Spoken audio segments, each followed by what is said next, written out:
It was an ordinary evening in a packed auditorium in downtown Los Angeles.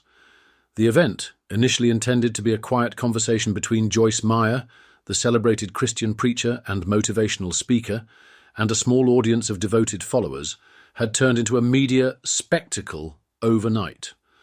The reason?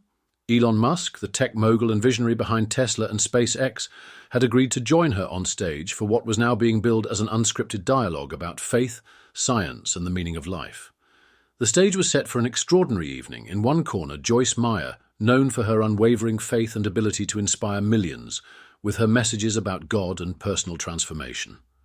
In the other corner, Elon Musk, the enigmatic billionaire inventor, entrepreneur, and self-proclaimed seeker of truth, whose groundbreaking ventures into space and technology had redefined humanity's possibilities. The room buzzed with anticipation.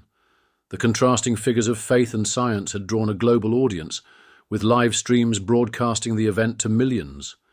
Skeptics, believers, tech enthusiasts, and spiritual seekers alike were glued to their screens, waiting to witness what promised to be an unforgettable conversation.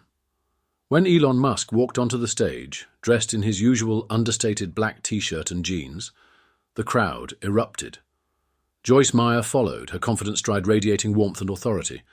The stark contrast between the two was immediately apparent, one the embodiment of faith, the other of reason and innovation. Joyce began, her voice calm but charged with purpose. Elon, I appreciate you joining us tonight. I believe this is a conversation we all need to have. Faith and science aren't enemies, but allies in understanding our purpose. Elon leaned into his microphone, his tone curious but sharp. That's an interesting perspective, Joyce. Let's start there. If faith and science are allies, how do you reconcile the fact that science explains so much of what used to be attributed to divine intervention? Lightning wasn't Zeus's wrath, it's just electricity, Joyce smiled, her expression unwavering. You're right, Elon. Science has given us extraordinary knowledge about how the world works. But the beauty of faith is that it answers a different question. While science explains the how, faith asks the why. Why is there a universe at all? Why do we have the capacity to love, to dream, to seek meaning beyond survival? Those aren't scientific questions, they're spiritual ones. Elon paused, intrigued. Okay, fair point, but if faith fills the gaps science hasn't reached yet, isn't it just a placeholder? What happens when science eventually explains those mysteries too? Joyce leaned forward, her voice soft yet commanding. Elon, faith isn't about filling gaps, it's about providing a foundation. Even if science explains every physical phenomenon in the universe, it can't tell you what to do with that knowledge. It can't teach you compassion or why sacrificing for others matters. Faith gives us the moral compass to navigate the knowledge science provides. The audience held its breath as Elon considered her words. He nodded slowly, then shifted gears. You speak of a moral compass, but here's a question. If God exists and he's all-powerful and loving, why is there suffering? Why allow war, disease, and hunger? That's one of the biggest hurdles for me when it comes to faith. A murmur rippled through the crowd. It was a question that had stumped theologians and philosophers for centuries. Joyce met Elon's gaze, her tone steady. That's a question every person of faith wrestles with, Elon. The way I see it, God didn't create us to be robots. He gave us free will, the ability to choose love, kindness, and goodness, but also the capacity to choose selfishness and harm. Much of the suffering in this world comes from human choices, not God's will. She paused, letting the weight of her words sink in before continuing.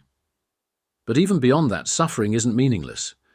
It can shape us, teach us, and draw us closer to one another. Think of your rockets, Elon. How many failures did you experience before you achieved success? Those failures taught you, didn't they? They made you better. Elon's lips curved into a faint smile. Fair enough. Failure has been my greatest teacher. But pain without purpose, that's harder to justify. Joyce nodded. And that's where faith comes in. Faith says there's a bigger picture, a plan we can't fully see. It doesn't erase pain, but it gives us hope that it's not the end of the story.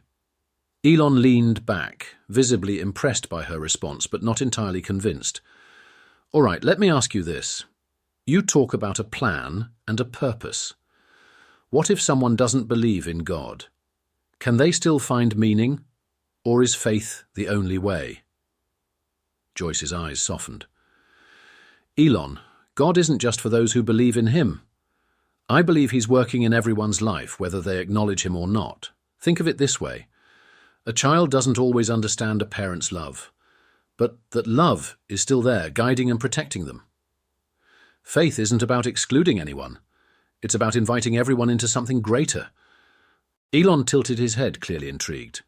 So you're saying I might be part of God's plan, even if I don't believe in him? Joyce smiled. Absolutely. Look at the work you've done, Elon. You've pushed humanity forward in ways most of us couldn't even dream of. You've sparked hope, inspired innovation, and challenged limits. Whether you call it God's plan or not, I see his hand in what you're doing. The crowd erupted into applause, a mix of believers and skeptics united in admiration for the exchange. But Elon wasn't done. One last question, Joyce. You've spoken about hope, purpose, and a bigger picture. But what about doubt? Even you must have moments when your faith wavers. What then? Joyce's expression grew tender, her voice carrying the weight of experience. Doubt is a part of faith, Elon. It's not the enemy. It's a stepping stone. When I face doubt, I don't run from it. I take it to God, ask him to meet me in my uncertainty, and he does. Every time. Faith isn't about having all the answers. It's about trusting even when you don't. The room fell silent, the audience hanging on her every word. For the first time that evening, Elon looked contemplative, even vulnerable. That's an interesting perspective. I've always thought doubt was a sign of weakness. Joyce shook her head gently. Doubt isn't weakness, Elon. It's a sign you're searching, and searching is how we grow. Even you, with all your achievements, are still searching. That's not weakness, that's courage. Elon sat back, his expression thoughtful. Maybe you're right. The crowd burst into applause, sensing a rare moment of connection between two seemingly opposite minds. As the evening drew to a close, Joyce and Elon stood side by side, their conversation having bridged a divide many thought insurmountable.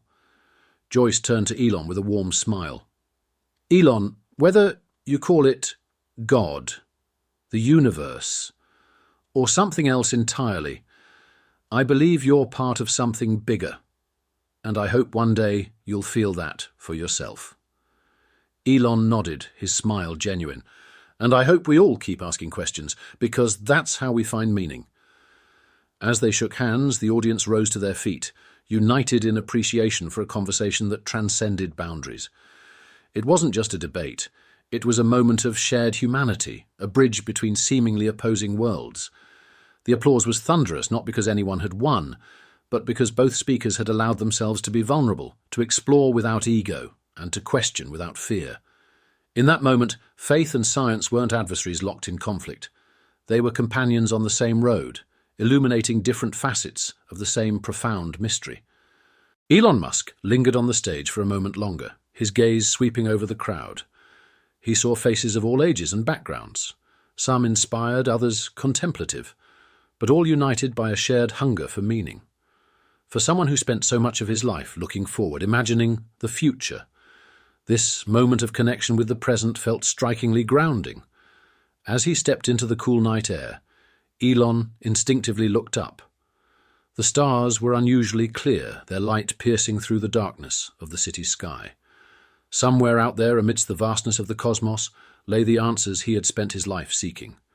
Black holes, dark matter, distant galaxies. He had always viewed them as puzzles to solve, challenges to overcome. But tonight he wondered if those answers mattered as much as the questions themselves. The awe he felt wasn't new, but it resonated differently now.